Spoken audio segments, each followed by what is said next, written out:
ለምሳሌ እኛ መጽሐፍ ቅዱስ ሲናገር የመጽሐፍ ቅዱስ ጻፊዎች 40 ሰዎች እንደሆኑ ከ1500 ዓመት በላይ መጽሐፍ ቅዱስ እየተጻፈ እንደቆየ የታሪክ መጽሐፎች ያነባሉ ወይም መጽሐፍ ቅዱስ አዋቂዎች ያብራራሉ።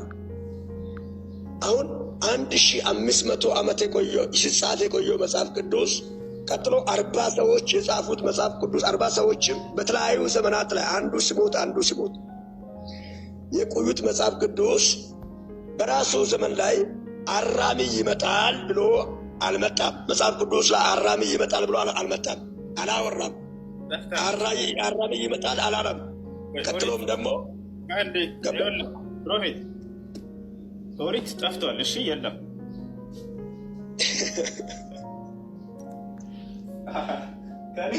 እሺ ማን አጠፋው? እንዴት ነው ጠፋው?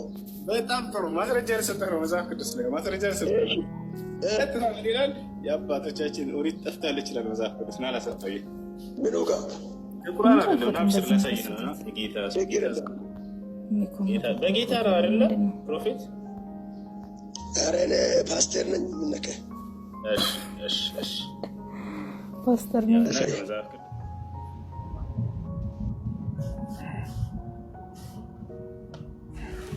ያውና ምን ይላል እዚህ ጋር? እኔ ግን የልዑልን መንገድ እጠይቅ ዘንድ አልወደድኩም፣ ሁልጊዜ በእኛ ላይ ስለሚያልፈው እንጂ እስራኤል በውርደት ለአሕዛብ የወደድከውም ሕዝብ ለኃጢአተኞች ሕዝብ ተሰጥቷልና ይላል። የአባቶቻችንም ኦሪት ጠፍታለችና በውስጧም የተጻፈው ቃል ኪዳን የለምና ያሰላ ኦሪት ጠፍታለች። የአባቶቻችን ኦሪት ጠፍታለች። እንደዛ ለመመርዳት አለብኝ። እንደዛ ጠፍታል የሚለው ቃል በቃል ቃሉ ጭራሽ ጠፍቷል የሚለው ቃል ሳይሆን ህዝቡ በልቡ ላይ የእግዚአብሔርን ቃል መያዝ እንዳላዘው ተረጉመው የሚያመጣው ስናነበው ነው። እንደዚህ ነው። አንተ ተረጉመው ቢዝ ቃል ጭራሽ ነው የለም ነው ጌታ ሰው ቃል የለም ነው። ኦሪቱ ጠፍቷል የሚለው ህዝቡ ኦሪት ነው እንዴ? የአባቶቻችን ኦሪት ጠፍታለች እያለ ነው። አሁን ይሄ መጽሐፍ የሚጻፍበት ሰዓት ኦሪት ሰዎች የሉም። ይኸውልህ የአባቶቻችን ኦሪት ቅድም ነበር ያልኩህ፣ ኦሪት ጠፍታለች እያልኩህ ነበር። የለም እንደዛ የሚል አልከኝ። ቃል በቃል የአባቶቻችን ኦሪት ጠፍታለች ብለው ራሳቸው መስክረዋል። ከዚያ በኋላ ሰዎች ተነስተው የጻፏቸው ናቸው። አሁን አንተ የጻፈው ሙሴ ነው አይደለም የምትለው? ብሉይ ኪዳን? አዎ። በጣም ጥሩ። መጽሐፍ ቅዱስ ይዘዋል አለ። አዎ። እሺ ኦሪት ዘዳግም ምዕራፍ አንድ ያወጣልሃለሁ። ሰላም አለይኩም። ኦኬ ኦሪት ዘዳግም አይጣልኝ አንድ ጊዜ ኦሪት ዘዳግም ቦታውን ንገረኝ። እኔ ላነብልህ እነግርሃለሁ። አንድ ከይቅርታ ጋር አዛል አድርሽ። ችግር የለም ተመችተኛል። እሺ ፕሮፌት አንተ ጋር ቀጣይነት አለ። እሺ ችግር የለም።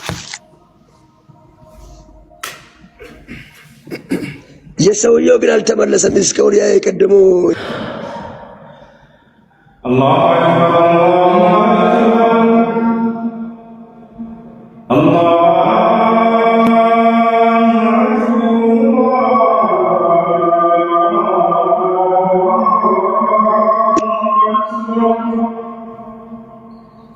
أشهد أن لا إله إلا الله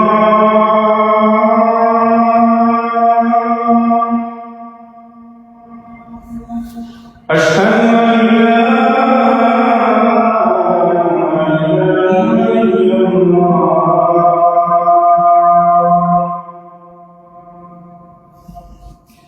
أشهد أن محمدا رسول الله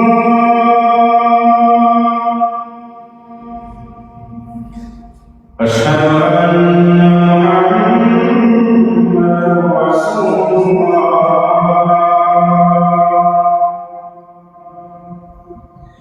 حي على الصلاة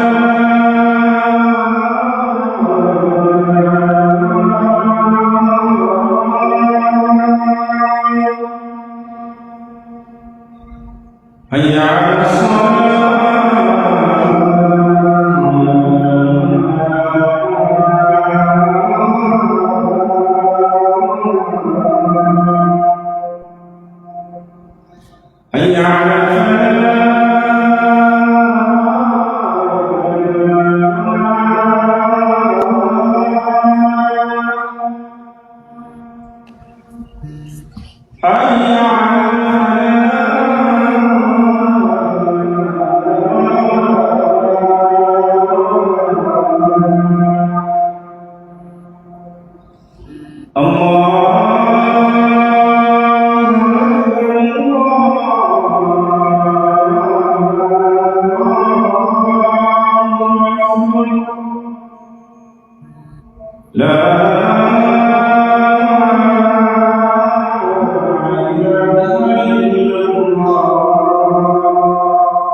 صلاة القائمات صلاة እሺ ይቅርታ አቆየው ፕሮፌት አለ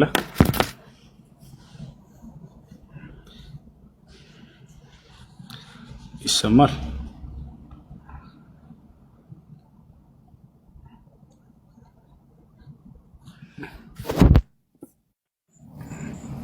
እሺ ጥምጣም ይስተካከል ትክክል ነው ይሄ እንደዚህ ይደረግ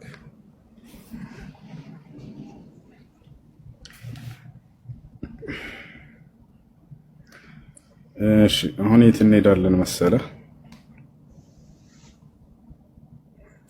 ኦሪት ዘዳግም ምዕራፍ 34 ቁጥር 5 ጋር ጀምረህ አንብበውና ይሄን ቃል ማን 34 ስንት ኦሪት ዘዳግም ምዕራፍ 34 ቁጥር 5 ኦኬ የእግዚአብሔር ባሪያ ሙሴም እንደ እግዚአብሔር ቃል በዛው በሞዓብ ምድር ሞተ ማን ይሄን የጻፈው ሙሴ ነው አይደል ይሄ መጽሐፍ የጻፈው ቅድም ብለኸኛል ሙሴ እንደሞተ ሙሴ የጻፈ ነው ሙሴ እንደሞተ ይሄን ስፍራ መጽሐፍ ቅዱስ አዋቂዎች ሌላ ሰው እንደጻፈ ይናገራል ከዚች ምዕራፍ ቀጥሎ ያለውን ኢያሱ ጽፏል የሚሉ አመለካከቶችም አሉ ሌሎችም ሰዎች ጽፏል የሚሉ አመለካከት አላቸው እዚህ ቦታ ሙሴ እንደጻፈ እንደሞተ እሺ ስለዚህ ይሄን ቃል ሙሴ አልጻፈውም ማለት ነው አይደል ሙሴ እንደሞተ የጻፈው ሌላ ሰው ነው ኦኬ ስለዚህ ሙሴ አልጻፈውም ይሄን ቃል ከሙሴ ውጭ ነው የጻፈው አመሰግናለሁ ሁለተኛ አሁን ያነሳው አለ ኢያሱ መጽሐፈ ኢያሱ ነው አይደል የጻፈው እሱ እንዳልጻፈው ደግሞ ላሳየህ እሱ ነው የምነግርህን ምዕራፍና ቁጥር አውጣልኝ እሺ ምን ነግረህና አብሽር አንድ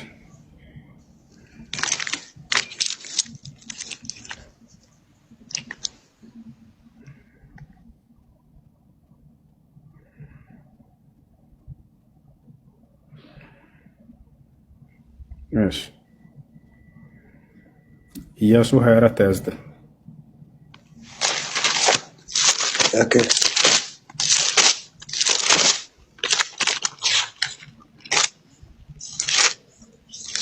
ኢያሱ 24:29 ሶሪ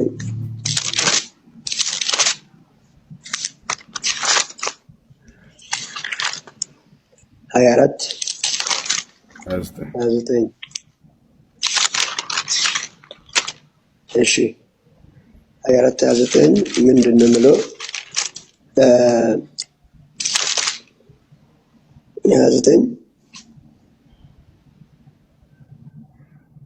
እንደዚህ ይላል እንዲህም ሆነ ከዚህ ነገር በኋላ የእግዚአብሔር ባሪያ የናዌ ልጅ ኢያሱ ዕድሜ 110 ዓመት በላው ሲሆን ሞተ በተራራማውም በኤፍሬም አገር በገዓዝ ተራራ በሰሜን ባለችው በርስቱ ዳርቻ በስንምኤር ቀበሩት ኢያሱም ባለበት ዘመን ሁሉ ከኢያሱም በኋላ በነበሩት ለእስራኤልም ያደረገውን የእግዚአብሔርን ሥራ ሁሉ ባወቁት በሽማግሎች ዘመን ሁሉ እስራኤል እግዚአብሔርን አመለኩላል መጽሐፈ ኢያሱን የጻፈው ብለኛል ኢያሱ ስለራሱ መሞት አሁንም እየጻፈ ነው ይሄንስ ማን የጻፈው ልትለው እሺ የሙሴ ኢያሱን የጻፈለት አላችሁ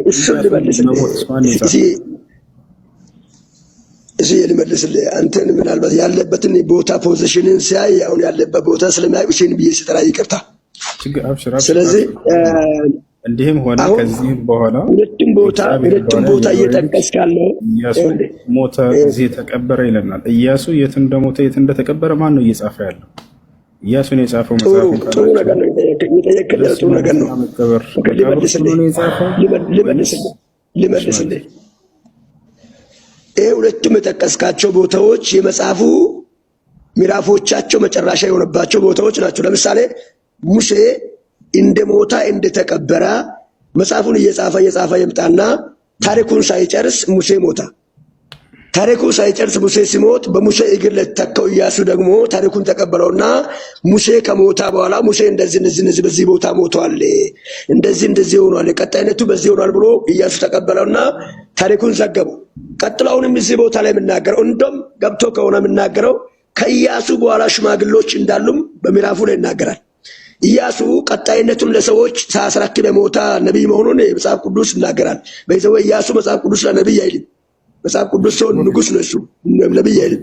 ነገር ግን ወይም መሪ ወይም በራሱ ዘመን ሰዎችን ከእግዚአብሔር ጋር እንዲቀመጡ ያደረገው ሰው ነው። እሱ ጻፈውና እሱም ልክ እንደዚሁ ታሪኩን ሳይጨርስ ሲሞት ከሱ ቀጥሎ የሚገኙ ሽማግሌዎች እኛ መጽሐፍ ቅዱስ ተማሪዎችና የመጽሐፍ ቅዱስ ተከታዮች የምናምነው ከኢያሱ በኋላ የነበሩ ሰዎች ታሪኩን እንደዘገቡት ነው የምናገረው። ቀጣይነቱ ቀጥሏል። የሙሴ መጽሐፍም ቀጥሏል፣ የኢያሱም ቀጥሏል። ስለዚህ አሁን ቅድም ምን አልከኝ?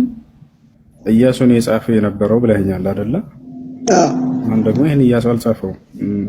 ሌላ ደግሞ ምን ምክንያት አመጣህ? አሁን እንደምታየው ሁለቱም የሙሴንም የኢያሱንም መጨረሻ ላይ የተቀመጡ ምዕራፎች ናቸው። ታሪኩን እነሱ ሙሴም ኢያሱም ጽፈው ከጨረሱ በኋላ ሌላ ሰው ነው መጨረሻ ላይ መዝጊያ ላይ የጻፋቸው። ይሄን የሚያሳየው መጨረሻ ላይ መጻፋቸው ይሄን ያሳያል አልከኝ። እንደሱ ከሆነ ደግሞ አንደኛ ሳሙኤል ምዕራፍ 25 ቁጥር 1 ናውጣ። የመጨረሻው ምዕራፍ አይደለም፣ ይሄ መካከል ላይ ነው የምሰጠህ። አይ አንደኛ ሳሙኤል ምዕራፍ 25 ቁጥር 1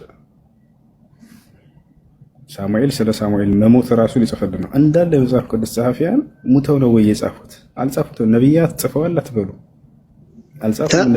እነዚህ ጸሐፊዎች አልጻፉም። እንዳለው እንደሞቱ ይናገራሉ ራሳቸው። ሙተው እንዴት ነው የጻፉት? አንደኛ ሳሙኤል አውጥ። እሱ ጥያቄ ቀላል ጥያቄ ነው። ቅድም እኮ ብያለሁ። እሺ አሁን ትንሽ ጊዜ ስጠኝ። ምንድነው ያነሳው ሐሳብ አለ? ፕሮፌት አዳምጥ። ያነሳው ሐሳብ ምንድነው? እንደምታየው መጨረሻ ላይ ነው እነዚህ ሞተ የሚለው የሚገኙት። የሚያሳየው ከእነሱ በኋላ እነሱ ጽፈው ጨርሰው ከዛ በኋላ ስለተጻፈ ነው። ከዛ በኋላ የሌለው ለዚህ ነው ብለኸኛል። አሁን ደግሞ መካከል ላይ ልሰጥህ ነው። አንድ መጽሐፍ ከጻፈው ካለች መካከል ላይ ቢሆን ችግር የለም። እሺ አዎ፣ አንደኛ ሳሙኤል ምዕራፍ 25 ቁጥር 1 ደርሻለሁ። አንደኛ ሳሙኤል ምዕራፍ 25 ቁጥር 1 እንግዲህ መጨረሻው ምዕራፍ አይደለም። ሳሙኤል 27 ድረስ ነው ያለው። አንደኛ ሳሙኤል ምዕራፍ 25 ጥሩ። አንደኛ ሳሙኤል 25 ደርሻለሁ። ቁጥር ስንት? ቁጥር 1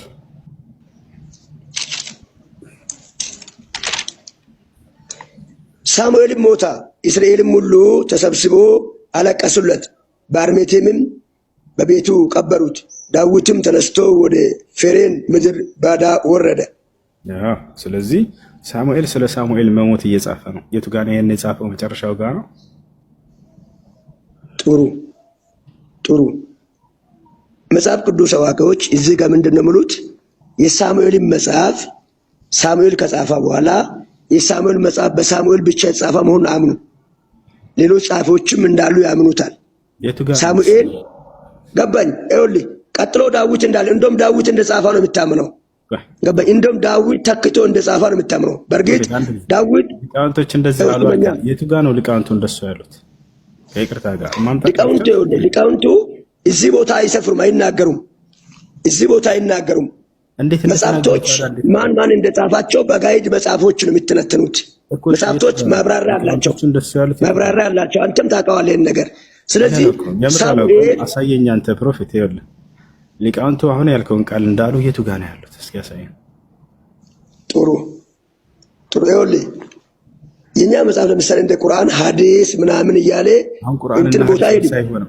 ወደዛ ቁርአንና ሐዲስ መልስ አይሆንም። ስለዚህ ሊቃውንቱ እንደዚህ ብለው አብራርተውታል። ይሄንን አንቀጽ ብለናል። የቱ ጋር ነው? አሳየኝ እስኪ ጌታ ሰው። አሁን የቱ ጋር ነው ብዬ መናገር እኔ አሁን መጽሐፍ ቅዱስ ማብራሪያዎች የተለያዩ መጽሐፍ ቅዱስ ማብራሪያዎች ስላሉ ቦታውንም ጠቀስ አድርጎ ስለማይናገር ይሄ ነው ብዬ አልዋሽም።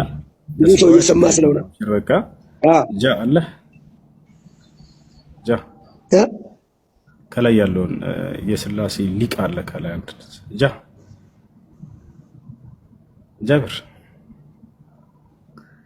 ጃብር አሎ ጃብር የምታድርጉ ተኝቷል መሰል ጾመኛ ነው። እሱን ያስገባኝና ቢላል አሉ ቢላል እሱን ያስገባኝ። አሁን አልተኛም። እኔ አንድ ጥያቄ አለኝ ከመሄድ በፊት ያውሱ ምን አልከኝ? ለካምል ታረግ ነው ሰላት ደርሷል ገና 5 ደቂቃ 6 ደቂቃ ምናምን አለ። ምን ነበር ፕሮፌት አብዲ እንትን ነው he claimed to be ሙርተድ እና ምናልባት ያወቅኩ አልመሰለኝም እና ትንሽ ለምን ከኢስላም እንደወጣ ቢነግረን ችግር የለውም። በኋላ ስንመለስ ፕሮግራም እንይዘለትና ሰግጄ ይቀጥላል። ያኛው ዛህራ አለሽ ዛህራና ቢላል ካላችሁ ፕሮፌትን አዋሩት አንዳንድ ጥያቄዎች ምናምን አንሱና ርዕስ ይዛችሁ አውሩ። እኔ መስጂድ ነኝ ያለሁት እናንተ ቀጥሉ። ፕሮፌት ከነሱ ጋር ቀጥልሽ። ይቅርታ ኦኬ ችግር የለም። እሺ ሰላም አለይኩም ሁላችሁም ሰላም ብያለሁኝና ሙሐመድ ከላይ የምታዩትና ጃቢርን ፎሎ አድርጉት 5300 ሰዎች ሁላችሁም። እና ፕሮፌት ቅድም ስታወራ ለነበረው ነገር ማስረጃ ነው የምጠይቅ። ማለት ቅድም ሙሴ እንትን ሲሞት እሱ ነው የጻፈው ምናምን እንደዘጋ ኢያሱ እሱ ነው የጻፈው ምናምን እያልክ የሞቱበትን ነገራቶች እያወራህ ነበርና ላወራኸው ሁሉ ማስረጃ ስጠን እስኪ። ምኑን ማስረጃ የሚሰጠው? ምክንያቱም ለምሳሌ ሙሴ ሲሞት የሙሴን ኦሪት መጨረሻ ላይ ዘዳግምን የጻፈው እንትና ነው ብለሃል። ማን ነው ከሙሴ በኋላ ያለው ነብይ ነው የጻፈው ወይም ደግሞ ንጉስ ነው የጻፈው ብለህ ተናግረሃል። ግልጽ ነው። ስለዚህ ለዛ ማስረጃ ማቅረብ አለብህ ለምትናገረው ንግግር እያንዳንዱ ነገርና እስኪ ማስረጃ ስጠና በማስረጃ እንቀጥል። ይኸውልሽ ማስረጃነቱ ራሱ እኮ ይናገረዋል። እኔ ይኸውልሽ መጽሐፍ ቅዱስ ሲናገር የመጽሐፍ ቅዱስ እንትኖች መጽሐፍ ቅዱስ ተንታኞችን ቢሆን መጽሐፍ ቅዱስ ራሱ ቀጣይነት አለው። ለምሳሌ ከሙሴ ጋራ ኢያሱ ነበር። ስምኛ አሁን እንደ እሱ ረጋ ባይሆን እንጂ ምንድነው ያሳየኸኝ አሁን ቅድምም ስለነገርከው ለሱ እሱን ሰምተናል እናመሰግናለን። ግን አሁን ያንን ነገር አንተ በማስረጃ አሳየንና ከዛ በኋላ ተከተላለህ። ምክንያቱም ቅድም እኮ ስታወራ ይሄንን ሰምተናል። የሰማነውን ከምትደግምልን ማስረጃ አስደግፈህ እንድትደግምልን አንድ ነገር ገብተሻል። ማስረጃ የምለው ነገር እኮ ማስረጃው ራሱ መጽሐፍ ቅዱስ ላይ እኛ መጽሐፍ ቅዱስ ላይ እንትና እዛ ጋር ጻፈ ምሮ እናገኝ የለም መጽሐፍ ቅዱስ ላይ ታገኝ አለ ፕሮፌት በቃ ይኸውልሽ ዛራ ይሄን ማስረጃውን በቃ እንለፈው ማምጣት አይችልም። እሱም እንዳለው ከሆነ ቀደም አሁን ላመጣላችሁ አልችልም ብሏል። ስለዚህ ስለ ስላሴ ምናምን ባለው ዙሪያ የሆነ እንትናሽና አውሩ ጠቃሚ የሆኑ ነገራቶችን አስጨብጫቸው አለች። በረከባል መርሐባሽ። እሺ ስለ ስላሴ እናውራ ፕሮፌት።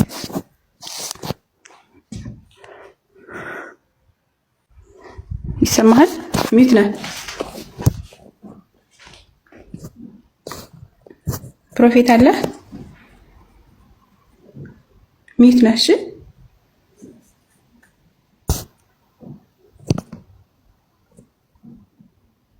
ይሰማሃል?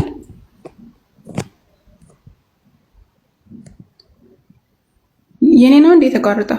ሚት ነህ ወገናችን ፕሮፌት። ሁልሽ ድንገርሻ እሺ እኔ ስለላሴ ጥያቄ አለኝ ብዙ ጊዜ ይሰማኛል። ከመድረሳችን በፊት ይሄኛውን ስሚኝ ስላሴ ከመድረሳችን በፊት አሁን ቅድም ጠየቅሽበት ቦታ ነው ማስረጃ አለ። ልንገርሻ ስሚኝ ኢያሱ መጽሐፍ ምዕራፍ 1 ላይ ቁጥር 1 ሲናገር ከሙሴ ቀጥሎ ኢያሱ እንደቀጠላ መጽሐፍ ቅዱስ ይተርካል። ከሙሴ ቀጥሎ ኢያሱ እንደቀጠላ እንዲህም ሆነ የእግዚአብሔር ባሪያ ሙሴ ከሞታ በኋላ እግዚአብሔር የሙሴን አገልጋይ የናዌን ልጅ ኢያሱን እንዲህ ብሎ ተናገረ። ባሪያዬ ሙሴ ሞቷል። አሁንም አንተና ይህ ሕዝብ ሁሉ ተነስታችሁ ለእስራኤል ልጆች ወደሚሰጣችሁ ምድር ይህንን ዮርዳኖስ ተሻገሩ። ለሙሴ እንደነገርሁት የእግራችሁ ጫማ የሚረግጠውን ቦታ ሁሉ ለእናንተ ሰጥቼዋለሁ።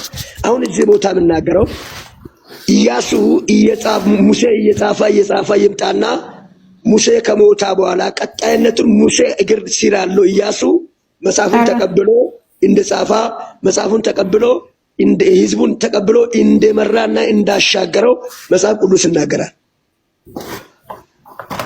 ጻፈ የሚል እዚህ ላይ አሁን አላነበብክልኝም። ጻፈ የሚለውን ነገር እኮ ሙሴ ማን ነው ከሙሴ በኋላ ኢያሱ ጻፈ የሚል እኮ ኢያሱ እንደጻፈው እኮ ነው ማስረጃ ስጠን የተባልከው እንጂ ሙሴን ከሙሴ በኋላ ኢያሱ እንደመራቸው አይደለም። ኢያሱ እንደመራቸው ማንኛ ምናቀለን። እሺ አንቺ ማን ጻፈ እያለሽው? እኛ መጽሐፍ ባለቤቶች ማን ጻፈ የሚለውማ የኛ ጥያቄ እኮ ነው። እኛ መጽሐፍ ቅዱስ ባለቤቶች ኢያሱ ጻፈ ካልን አንቺ ሌላ ጻፊ አግኝተሽዋል እኮ? የኛ እኮ ስለማናውቀው እኮ ነው የጠየቅነው። የምናውቀው እኮ ለምን እንጠይቅሃለን እኮ?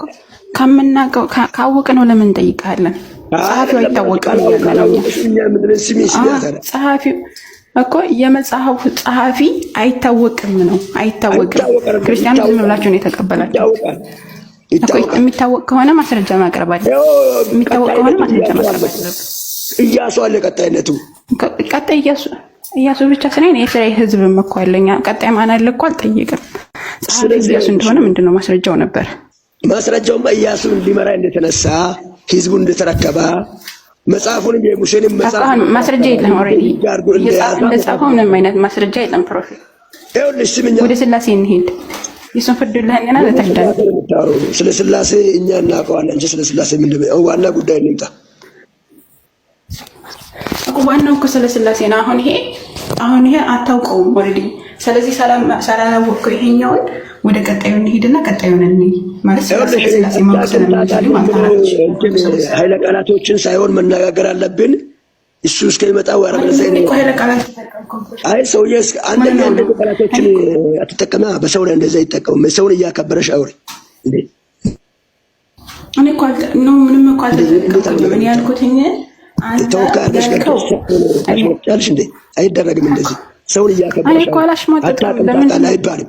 ችግራችሁ እኮ የእናንተ ከታች ያላችሁ ሰው ፕሮፌት አብዲ ያሽመጣችሁ ነው። አለማውቃችሁ በዚህ ነው የምታውቁ። አብዲ የሲሜ ማልታት ይኸውልህ እየጠየቀች ያለችው በነገራችን ላይ ትልቅ ፓስተር ነው። በሜንስትሪም ሚዲያ ላይ ሶፎኒያስ ላይም ቀርቦ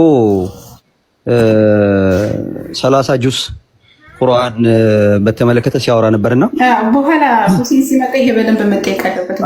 አይ እኔ የምጠይቅህ ፕሮፌት ኢያሱ ማን ነው ግን? ስለ ኢያሱ ወልደ ዘነ ኖዌን ልትነግረን ትችላለህ? ማን ነው ኢያሱ?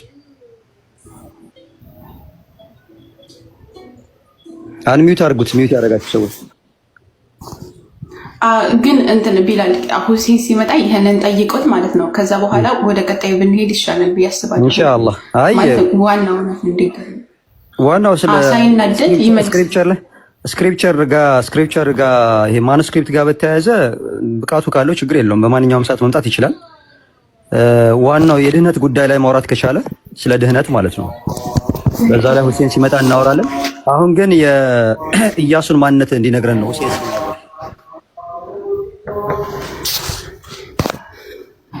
መርሃባ ስላሴን ቢነግረን ግን የተሻለ ይመስለኛል። ፕሮፌት ቀጥል። ሚዩት ነሽ፣ ሚዩትህን አንሳውና ዛሩ ሰማለሁ። ሰላም አለይኩም እና ቢላል ፎሎ አድርጓቸው። አይሰማን ጃቢር? ይሰማል ጃቢር? ስለ ኢየሱስ ብናወራው አሪፍ ነው። ትንሽ እኔ ስለ ኢየሱስ ጥያቄ ነበረኝ። ፍቃድ ሆነ ስለ ኢየሱስ ወንድሜ ይኸውልህ አንድ ነገር ልንገርህ። አሁን ከእናንተ ጋር ልስማማ አይደለም እኔ ለምን መስላችሁ ማለት ማንበብ ምክንያት እናንተ አንደኛ ስለ እንደ ሁሴን ረጋ ብላችሁ አታወሩም።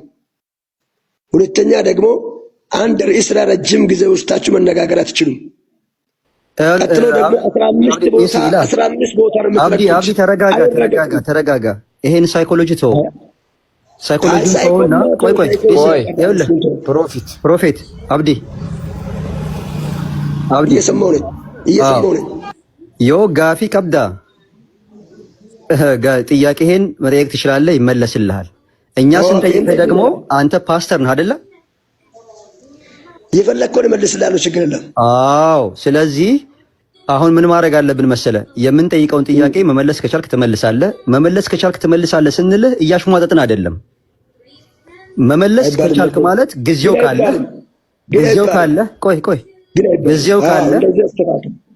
ካለ ማቸኩል ከሆነ መመለስ ትችላለህ። አይ ጊዜ የለኝም የምትል ከሆነ በቀጠሮ መምጣት እንችላለን።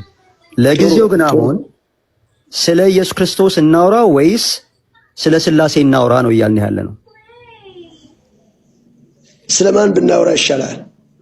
አንተ ስለተመቸህ። እኔ ግን ስለ መጽሐፍት ብናወራ ይሻላል። ዋናው ነገር እዛ ጋር ስለሆነ ዋናው ነገር እዛ ጋር ስለሆነ ስለ ስላሴም ሌላ ቀን እንያዘው፣ ስለ ኢየሱስም ሌላ ቀን እንያዘው። ዋናው ስለ ስላሴም ስለ ኢየሱስም የሚናገሩ መጽሐፍቶች ስለሆኑ መጽሐፍ ዙሪያ እናውራ። ታምናለህ? ትቀበላለህ?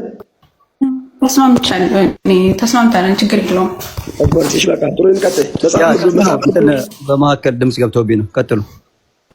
መጽሐፍ ስለ መጽሐፍት እናውራ ካለን እኔን ስበኝ።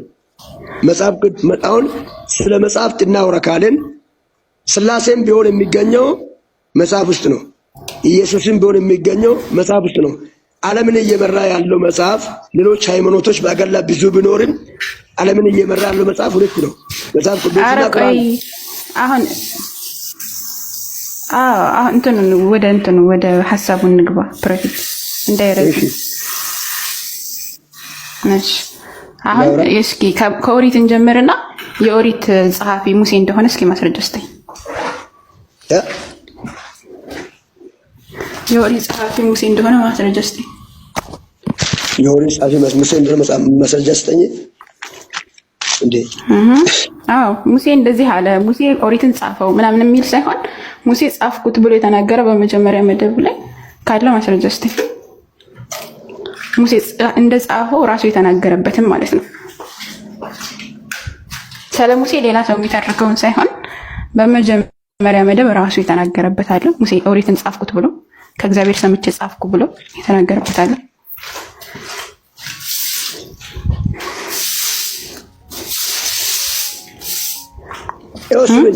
ስምኛ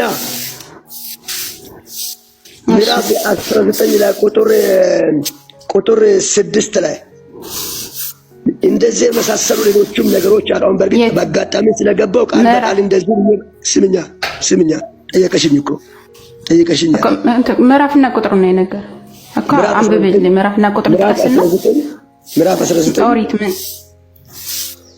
ዘጸአት ምዕራፉን ጥቀስ። 19 ኦኬ እሺ 19 ከቁጥር 7 ጀምሮ እሺ አንብቡ። ቀጥሎ ሌላ ቦታ ማሳይሻለሁ። ችግር የለም። መጀመሪያ ያመጣኸው ማስረጃ አቅርብ። ሙሴም መጣ፣ የሕዝቡን ሽማግሌዎች ጠርቶ እግዚአብሔር ያዘዘውን ይህንን ቃል ሁሉ በፊታቸው ተናገረ። ሕዝብም ሁሉ አንድ ሆኖ እግዚአብሔር ያለውን ሁሉ እናደርጋለን ብሎ መለሱ። ሙሴም የሕዝብን ቃል ወደ እግዚአብሔር አደረሰ። እግዚአብሔርም ሙሴን ከአንተ ጋር ስንነጋገር ስምኝ። እግዚአብሔርም ሙሴን ከአንተ ጋር ስንነጋገር ጥያቄ ግልጽ ነው። ሌላ ሰው ስለ ሙሴ እንደዚህ አለ፣ ሙሴ በዚህ መጣ፣ ሙሴ በዚህ ሄደ፣ ሙሴ ከእግዚአብሔር ጋር አወራ የሚለውን ሳይሆን ሙሴ እንደዚህ ብሎ ጻፈ የሚለውን ሳይሆን ሙሴ እንደ ጻፈው በራሱ የተናገረበት አለ። ሙሴ ኦሪትን ጽፌያለሁ ከእግዚአብሔር ሰምቼ እንደዚህ ጽፌላችኋለሁ ብሎ የተናገረበት አለ። አንደኛ እያወራሁ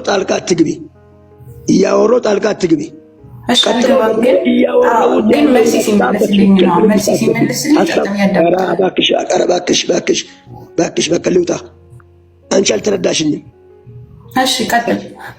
አንደኛ እያወራሁበት ያለበትን ሀሳብ በደንብ ስምኝ። አሁን ሌላ ሰው የጻፈው ሰውን ይሄ መጽሐፍ ራሱ የጻፈው ራሱን ነው የምናገረው። ራሱ እያወራው ነው፣ ሌላ ሰው አይደለም። በራሱ አንደበቱ እያወራ ያለው እንጂ እዚህ ቦታ ሲጀመር የኦሪት መጽሐፍ ማንም ሰው አልገባበትም፣ ሌላ ጻፊም የለም። ስለዚህ ራሱ በራሱ ያወራውን እያወራ ያለው እንጂ እንትና እንደዚህ ያለው የሚባል አይደለም። ወይ ቤት አለመቀበል የምታደርገው ነገር ሊሆን ይችላል እንጂ ስምኝ። ሙሴም ነው የምለው እኮ ሌላ ሰው እኮ አይልም። ሌላ ሰው ቢል እኮ ሙሴም ብሎ ነው የሚጀምረው። ሙሴም መጣ ከየት ከተራራ ምን ይዞ የእግዚአብሔርን ቃል ይዞ ወረደ። ከእግዚአብሔር ጋር 40 ቀን ተቀምጦ 40 ቀን ከእግዚአብሔር እጅ መጽሐፉን ይዞ ወረደ። ወርዶ መጣና ለሕዝቡ እንደዚህ አለ። የሕዝቡንም ሽማግሌዎች ጠርቶ እግዚአብሔር ያዘዘውን ይህንን ቃል ሁሉ በፊታቸው ተናገረ። ከዛ ሕዝብ ሁሉ አንድ አፍ ሆኖ እግዚአብሔር ያለውን ሁሉ እናደርጋለን ብሎ መለሱ። ሙሴም የሕዝቡን ቃል ወደ እግዚአብሔር አደረሳ።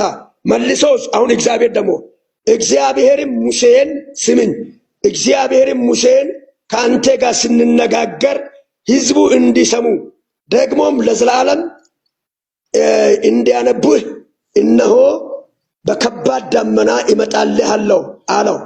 ሙሴም የሕዝቡን ቃል ለእግዚአብሔር ተናገረ። እግዚአብሔርም ሙሴን አለው፣ ወደ ሕዝብ ሂድ፣ ዛሬና ነገም ቀድሳቸው፣ ልብሳቸውንም ይጠቡ። በሦስተኛውም ቀን ሕዝብ ሁሉ ሲያዩ እግዚአብሔር በሲና ተራራ ላይ ይወርዳልና ለሦስተኛውም ቀን ይዘጋጁ። ወስንም ለሕዝቡም በዙሪያውም አደረገላቸው። ወደ ተራራውም እንድትወጡ ጫፉንም እንዳትነኩ ጠንቀቁ፣ ተራራውንም የነካ ፈጽሞ ይሞታል አለው ብሎ ይቀጥላል። ስለዚህ እዚህ ቦታ የምናገረው ሙሴ ለሕዝቡ እንደተናገረ ከሕዝቡ ከእግዚአብሔር እንደሰማ እንዳመጣው መጽሐፍ ቅዱስ ራሱ አብራርቷል። ሌላ ሰውን ሙሴ ነው ራሱ። ኦኬ ፕሮፌት፣ ይሄንን ንግግር እየተናገረ ያለው ማን ነው? ሙሴ ነው አለው ስለራሱ። አዎ ለምሳሌ አብዲ እንደዚህ አለኝ እያለ ይናገራል ነው አልኩ እያለ ነው የሚናገረው? መናገር ካለበት አለው እያለ የሚለው ስለ እግዚአብሔር ማን ነው ተናጋሪው? ስለ ሙሴ እግዚአብሔር ሙሴና በሙሴ በእግዚአብሔርና በእስራኤል ሕዝቦች መካከል ያለውን ንግግር እየዘገበ ያለው ማን ነው? የኔ ወንድም በረም ስመኛ እየዘገበ ያለው ማን ነው ነው ያለው? እግዚአብሔር አለው እኮ ማን ነው ያን እየተናገረ ያለው? ያን እየተናገረ ያለው ሙሴ ነው። ለምን አሰማኝም? እየሰማሁ ነው። ከሰማ ተረጋጋ፣ ስመኛ። እሺ እኔ ለምሳሌ ልጠይቅህ አንድ ጥያቄ። አንተ የሆነ ነገር ነገርከኝ አይደለ? አለኝ ነው ብዬ መጻፍ ያለብኝ አለው ብዬ ነው መጻፍ ያለብኝ? አብዲ መሐመድን እንዲህ አለው እያልኩ ነው መጻፍ ያለብኝ? አዎ። ለምን በለኝ። ሰውየው ከእግዚአብሔር የሰማውን መጥቶ እግዚአብሔር አለው እያለው ይናገራል። እሱ ሰሚ ነው፣ ተናጋሪ እግዚአብሔር ነው። አይደለም። ጥያቄው እኮ አልገባህም ፕሮፌት። ጥያቄው ምንድን ነው መሰለህ? ሙሴ እግዚአብሔርን አለው፣ ሙሴ ደግሞ እግዚአብሔርን እንደዚህ አለው፣ እግዚአብሔር ሙሴን እንደዚህ አለው እያለ የሚተርከው ማን ነው? ለምሳሌ እኔ ሰላንተና ስለ ሙሐመድ ብተርክ ሙሐመድ እንትናን ፕሮፌትን እንደዚህ አለው፣ ፕሮፌት ደግሞ ሙሐመድን እንደዚህ አለው ብዬ ብተርክ ስለ ሁለት ሰዎች ሶስተኛ ሰው እኔ እየተረኩ ነው ያለሁት።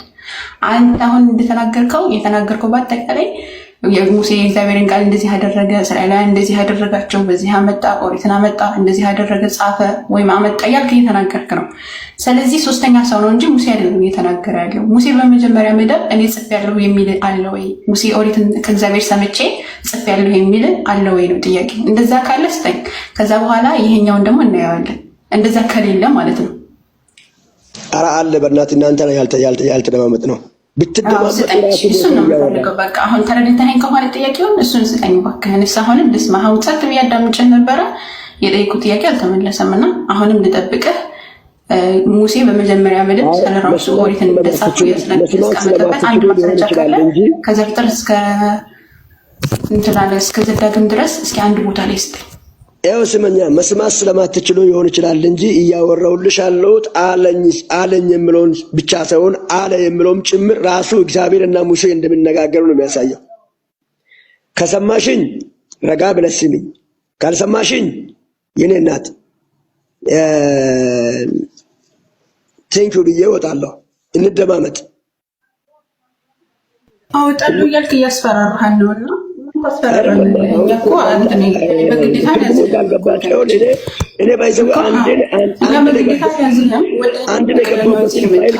ስለዚህ መወያየት ከፈለግ በስነ ስርዓት እያወራህ ነው። ማንም የተናገረህ ነው የዘለፈህ የለም። ጸጥ ብለን ራሱ አዳምጠናል። እስከምታነብ እስከምታስረዳ ጸጥ ብለን አዳምጠናል። እንደውም አንተ ነህ ጣልቃ እየገባህ ያለኸው። አሁን ራሱ አንተ ጣልቃ እየገባህ ነው እኮ። ስለዚህ አሁን እስኪ እኔ አንዴ ላውራ። ማንም የተናገረ የለም። እኛ ቀስ ብለን ነው እያወራን ያለን። አሁን እኔ የጠየኩት ጥያቄ አሁን አንተ ወዳለህበት እኮ ትመጣለህ። አሁን አንተ ወደ ተናገርከው ትመጣለህ። ግን እሱ ጥያቄ ስላልሆነ አንዴ ጀምር። ምንድነው? እኔ ጥያቄ ስላልሆነ አሁን የጠየኩት ጥያቄ ሙሴ በመጀመሪያ መደብ ኦሪትን እንደጻፈ ወይም ደግሞ ጻፍኩት ብሎ የተናገረበት አለ ወይ? እግዚአብሔር ሰምቼ እግዚአብሔር እንደዚህ አለኝ እኔ ደግሞ እግዚአብሔር እንኳን አንዴ ልጨርስ። እንደዚህ ከሆነ እኛ ሙሴ ቅዱስን እንደጻፈ እናምናለን። ሙሴ ፕሊስ አንዴ ቆይ እግዚአብሔርን እናንተማ ጻፈ ብላችሁ እኮ ታምናላችሁ። የእናንተን እምነት አይደለም እየጠየኩት እኔ ኦሪት ዘፍጥረት እስከ ከዘፍጥረት ጀምሮ እስከ ዘዳግም ድረስ ሙሴ ጻፈው ተብሎ በክርስቲያኖች ዘንድ ይታመናል። ነገር ግን እዛው ባይብል ውስጥ ሙሴን እንደዚህ አለው እግዚአብሔር ደግሞ ሙሴን እንደዚህ አለው እያለ ሶስተኛ ሰው ነው የሚተርከው።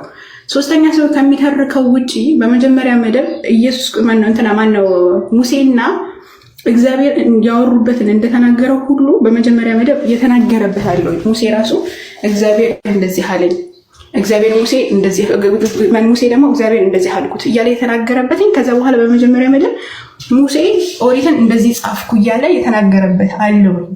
ጻፍኩ ራሱ ማለት ነው። ሙሴ ጻፈ የሚል ሶስተኛ ሰው ሳይሆን ራሱ ጻፈ የሚል አለው። የራሴ ጻፍኩ ብሎ በመጀመሪያ መደብ የተናገረበት አለው። ከዘፍጥረት እስከ ዘዳግም ድረስ እስኪ እዚህ ላይ ማስረጃ ስጠኝ ነው ያልከው። ካለ ስጠኝ፣ ከሌለ ደግሞ ወደ ሁለተኛው እንሄዳለን። የመጀመሪያው ጥያቄ ግን ይመለስልኝ። አሁንም እጠብቅሃለሁኝ። ጥያቄን በደንብ ተረድተህ መልስልኝ።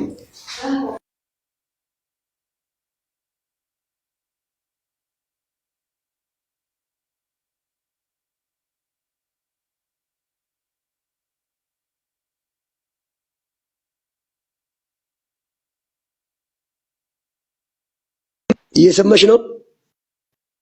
ሚዩት ነህ?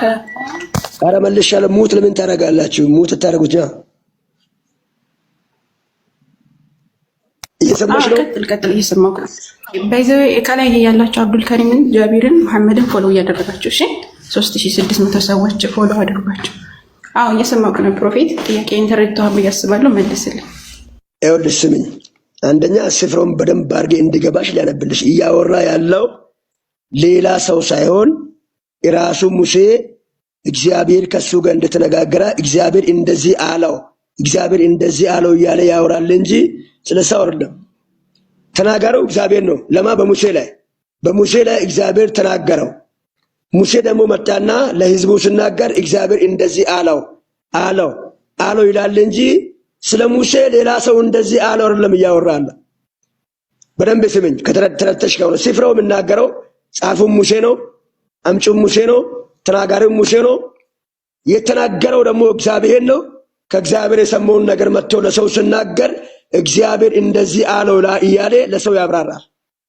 እንደዚህ ተረጅኝ እንጂ እዚህ ቦታ ላይ ሙሴ እንዳልጻፈ የኦሪት መጽሐፍ እንደተጻፈው በሙሴ እንድጻፈ እንኳን መጽሐፍ ቅዱስ ቁርአንም ጭምር ያብራራዋል።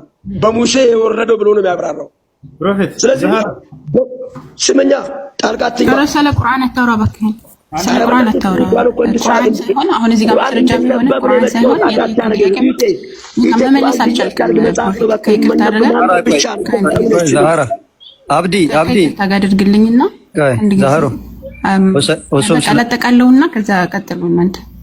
ምክንያቱም የጠየቁ ጥያቄ ሌላ እሱም የመልሰው ሌላ። አሁን እዚህ ጋር ቁርአን ላይ በመጀመሪያ አላህ ሱብሃነሁ ወተዓላ ያወረደው እንዳለ እናምናለን። ችግራችሁ ዛህራ አውርተናል። አታጠቃልዩ፣ ችግር የለውም። አሁን እንትን ውስጥ ነው የገባው።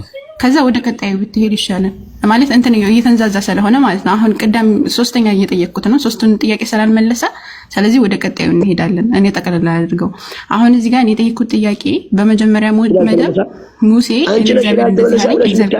እንደዚህ ያለው ፕሮፌት እባክህ አንዴ ቆይ፣ ትልቅ ሰው አይደለህ? አንድ ጊዜ ቆይ፣ አንዴ እባክህን፣ አንዴ ብቻ። አሁን እዚህ ላይ በመጀመሪያ መደብ የተናገረበት አለ ወይ ነው ጥያቄ የነበረው። ሙሴ እግዚአብሔር እንደዚህ ብየዋለሁኝ እግዚአብሔር ደግሞ እንደዚህ አለኝ ብሎ ሙሴ የተናገረበት አለ ወይ ነው። ሙሴ በሶስተኛ መደብማ እኮ ይናገራል። በሶስተኛ መደብ ምንድነው የሚለው? ሙሴ እግዚአብሔር እንደዚህ አለው፣ እግዚአብሔር ደግሞ ሙሴን እንደዚህ አለው፣ ሙሴ የእስራኤል ልጆችን ይዞ ወጣ፣ ሙሴ ሄደ፣ ሙሴ መጣ እያለ ብዙ ቦታዎች ላይ ይናገራል።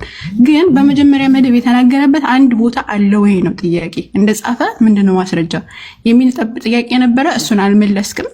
ስለዚህ ስላልመለስክ ቅድም ለተናገርከው ሁሴን ለጠየቀህ ጥያቄ ማስረጃ አላመጣህም፣ ለዚህም ማስረጃ አላመጣህም። ስለዚህ ፍርዱን ለህሊናና ለታዳሚ እንስጥና ወደ ሌላ ርዕስ እንሂድ። እናመሰግናለን ወገናችን ፕሮፌት። ቀጥሎ ወንድሞች።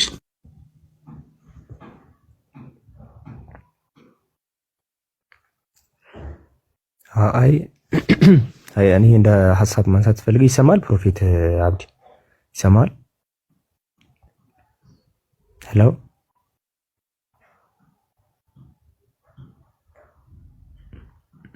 ይሰማል?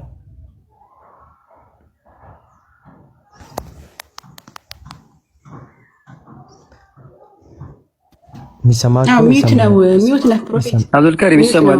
ሚዩት አድርጎ ነው። ያንተ ይሰማል።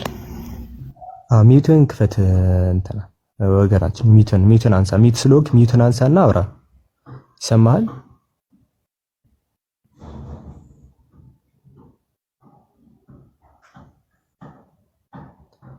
አብዱ ተቀምጠህበት እኮ ነው አልነሳም ብሎት ተነስለትና ያንሰው። ደብል ሚዩት ሆኖ ነው መሰለኝ። እስኪ አንሚዩት አድርጉት። አደ ካሜራ ለመዝጋት እየታገለ ነው። አይ ቲንክ ችግር የለው ካሜራ ይኸውልህ፣ እንደዛ ነው። በቃ አሁን ዘግቶታል። አሁን እንትን በል ማይክን ክፈት። ይሰማል ፕሮፌት? ይሰማል። አሁን እነዚህ አምስቱ መጽሐፍቶች ፔንታተች የሚባሉት ዘፍጥረት፣ ዘጸአት፣ ዘሌዋውያን የተባሉትን የጻፋቸው ሙሴ ነው ብለን የምታምነው? እነዚህ ራሳቸው መጽሐፎቹ ራሳቸው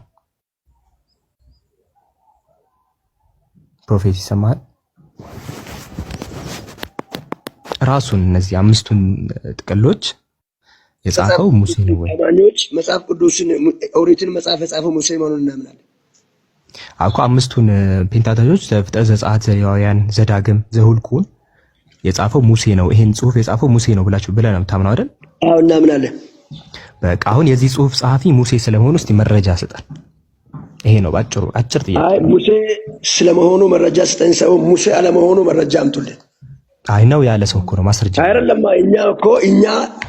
እኛ በራሳችን እንደ መጽሐፍ ቅዱስ አማኞች የክርስቲያን የሚለው ኦርቶዶክስንም ጭምር ካቶሊክንም ጭምር ፕሮቴስታንቶችንም ጭምር ሙሴን ብለን ደመደመን። እናንተ ሌላ አስረዱ። ቆይ መጀመሪያ ዝም ብለህ ተነስተህ እኮ ብድግ ብለህ ዛሃራን የጻፈችው ብለህ ደመደምን ብትል ዛሃራ ስለመጻፏ ምንድን ማስረጃውን እንላለን። ዝም ብሎ መደምደም እኮ አይቻልም። ሃይማኖት ላይ ድምዳሜ አይሰራም፣ ያለ ማስረጃ አይደመደምም። ስለዚህ አሁን አምስቱ ጥቅሎችን እነዚህ ፔንታተቾችን የጻፊያቸው ሙሴ ነው ብለህ ተናገርክ። አሁን የእነዚህ ጽሁፎች ጻፊያቸው ሙሴ ስለመሆኑ አሁን አንተ ማስረጃ ትሰጠናለህ። በቃ አንዳንድ ጥቅስ እየሰጠህን እንመለከተዋለን። ያን እየከፈትኩልህ እንመለከተዋለን።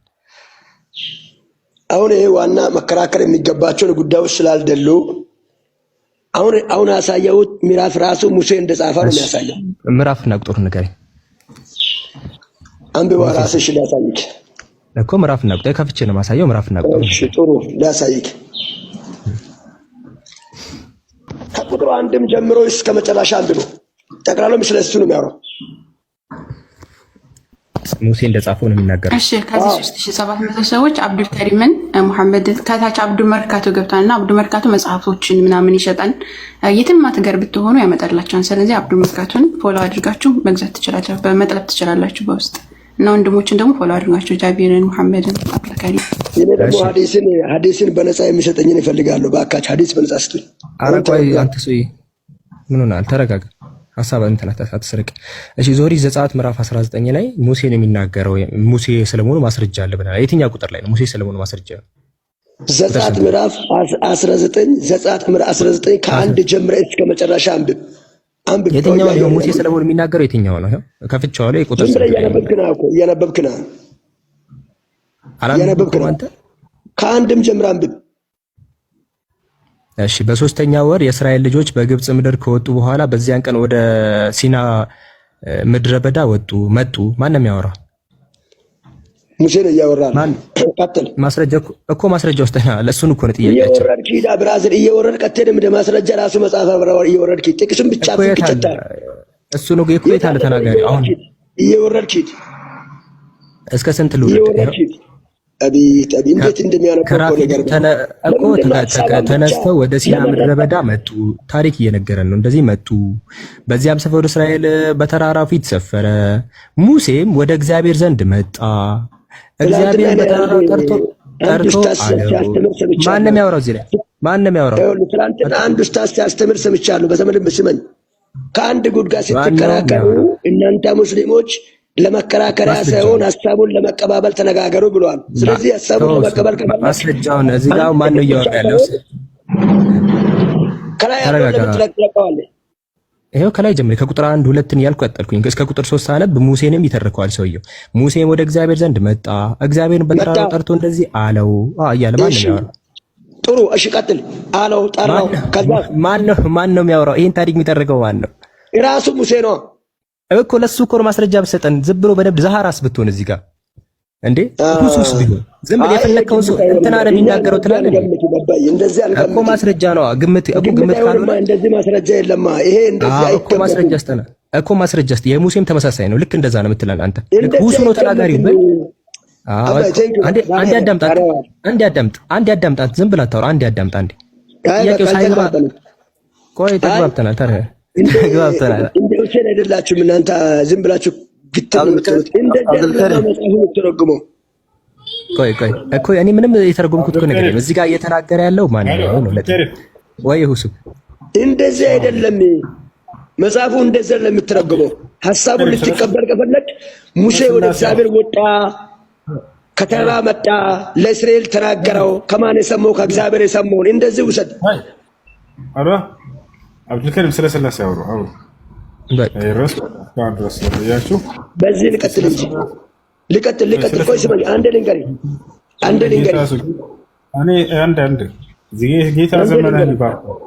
ጌታ ዘመንህን ይባርከው። የዛሬው ቀን ያንተ ነው። ስለ ስላሴ አሁን ስበክ። እዚህ ያላ ትውልድ ነው ይሄ ቤት የወንጌል እጥረት አለበት። ስለዚህ አሁን ስለ ስላሴ ልጆች አይ ነው እያወራሁ ያሉትማ አንተ አትከለክልም። እኛ ስለ ስላሴ ሰው እያወራን የምንክስ ስለ መጽሐፍ ነው። ስለ ስላሴ ሌላ ቀን እናውራ። መረጃ አላመጣህም። በቃ አደከምከን። ምንም መረጃ የለም። ዝም ብለህ ሙሴ እንደዚህ ተረዱት ነው የምትለን እንጂ ምንም ማስረጃ አላመጣም። ስለዚህ ሰው አድማጭ አይቷል፣ ምንም ማስረጃ እንዳሌለ ማለት ነው። አይ እናንተ ሲጀመር እሺ፣ አንድ ጥቅስ እዚህ ላይ አንዴ ተረጋጋ። አንዴ የመሸነፍ ያለመሸነፍ ጉዳይ ሰው ላይ የትምህርት ጉዳይ ነው እኮ። ችግር የለውም። በቃ ትምህርቱን በደንብ አንተ ነግረህናል። እኛ ደግሞ ምንም ማስረጃ ስንጠይቅ ምንም ማስረጃ አላገኘንም። በቃ ችግር የለም። አለመሆኑን ማስረጃ አምጣ። እሺ አንተ አለመሆኑን ማስረጃ አምጣ። የመጀመሪያው ተናጋሪው ሌላ አካል ነው። ሙሴ እየተተረከበ ነው የመጀመሪያው። ማን? አዎ የመጀመሪያ ቁጥር እኛን እየጠየቅን አይደል? አንተው ስትጠይቅ ምንም ማስረጃ አላመጣም። እኔ ደግሞ ማስረጃ ማን ነው? እሺ መረጃ አምጣ። በቃ እኮ ተረጋጋ። አንድ ዝም በል እንዴ፣ ተረጋጋ። የመጀመሪያው ማን ነው ሲባል የመጀመሪያው ሙሴ አለመሆኑ። አሁን ሙሴ አለመሆኑ የመጀመሪያው ማስረጃ ናሬት እየተደረገው ነው። ከሙሴ ሰው ጸሐፊው ከሙሴ ሞት በኋላ የቆየ ሰው ስለሆነ ማስረጃ ልስጥህ። ሰውየው ከሙሴ በኋላ የነበረ አካል ስለሆነ እሺ፣ ክፍሉን ልክፈት። ይሄው እዚህ ላይ ለምሳሌ ሰዎቹ ከዛ በኋላ የነበረ አካል ነው። ይሄው ጸሐፊው ይናገራል። ይሄው እዚህ ላይ ኦሪት ዘዳግም ምዕራፍ 34 ላይ ይሄው የእግዚአብሔር ባሪያ ሙሴ አለ እንደ እግዚአብሔር ቃል በሞዓብ ምድር ሞተ አለ። ጸሐፊው ነው የሚለን ሞተ። በቤተ ፌጎርም ፊት ለፊት በሞዓብ ምድር በሸለቆ ውስጥ ተቀበረ አለ። እስከ ዛሬ ድረስ አለ ሰውየው ነው የሚያወራው። እስከ ዛሬ ድረስ ሙሴ ኦልሬዲ ሞቷል፣ ተቀበረ ካለ በኋላ እስከ ዛሬ ድረስ መቃብሩ ማንም አላወቀውም። ሙሴ በሞተ ጊዜ እድሜው 120 ዓመት ነበረ፣ አይኑ አልፈዘዘም አለ።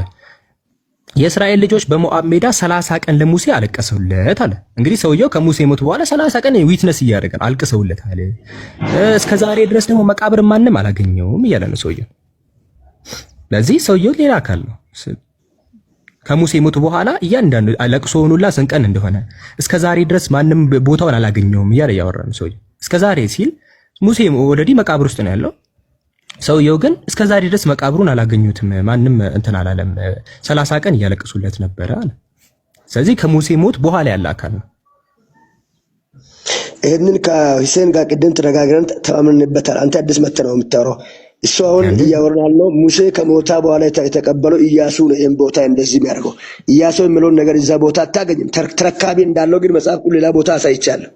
እሺ ኢያሱ ስለመጻፉ ይሄን ቦታ ኢያሱ ስለመጻፉ ማስረጃ አስጠኝ። ምዕራፍ አሳይቻለሁ። ምዕራፍ አሳይኝ። ኢያሱ መጽሐፍ ምዕራፍ 1 አሳይቻለሁ እኮ አሳይኝ። ኢያሱ ራሱ ኢያሱን አልጻፈውም በነገራችን ላይ። እዛም ጋር ሰርፕራይዝ አድርገኝ። ቀጥላለሁ። ቁጥር ክፈት። መጨረሻው አሁን ያለው እሺ፣ መጨረሻው አሁን ያለው ዘዳግም መጨረሻ ነው ያለው። አሁን ቀጥለ ክፈት። ኖ ኢያሱን ክፈት። እዛው ቦታ አንድ ገጽ አንሳ። እሺ፣ ኢያሱ አንሳ አንድ ገጽ። አዎ አንድ ገጽ አንሳ። ይሄው መጨረሻ ምዕራፍ ላይ ነው ዘዳግም ላይ ይሄው መጽሐፈ ኢያሱ መጣል። አሁን መጣል የመጀመሪያው ምዕራፍ 24 መጨረሻ የዘዳግም ምዕራፍ ነው። ይሄ ሰውዬ ምንም ከኔ ጋር ሊገባባ አይችልም። በቃ ወደ ስላሴ እንምጣ። ተው ይቅርባት። ስለ ስላሴ እኛ ነው የምናውቀው፣ እናንተ አላችሁም። ስለዚህ በዚህ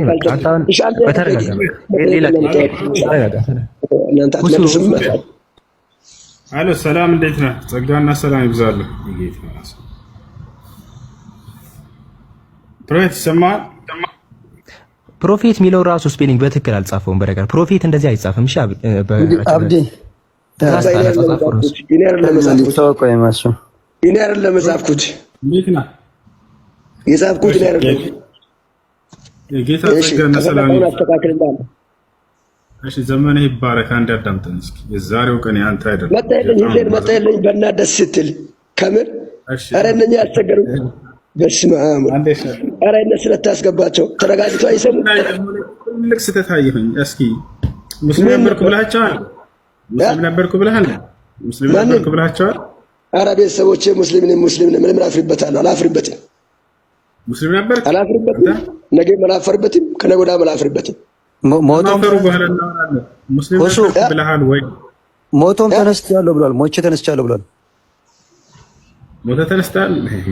እሺ ማያ አዎ፣ ከተቀበልክ ታሪኬን ልናገር እችላለሁ። እሺ እግዚአብሔር ጋር ትግያ የተጋጠመው ነብይ መለሰን ታውቃለህ? አንድ ከእግዚአብሔር ጋር ትግያ ተጋጠመ ያለው ተናገረ ነብይ አለ አይደል? ነብዩ መለሰን ታውቃለህ? የእስራኤል ላንሳ ደቀ መዝሙር ነብይ መለሰ አታውቀው? ነብይ መለሰ አውቃለሁ።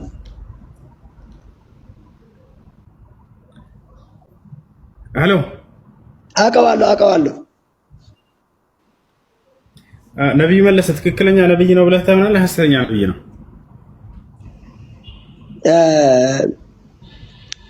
እኛ ጋር ነብይ የሚለውን ነገር ነቢያቶችን የምናስቀምጣቸው ደረጃዎች አሉ። መጽሐፍ ቅዱስ አማኞች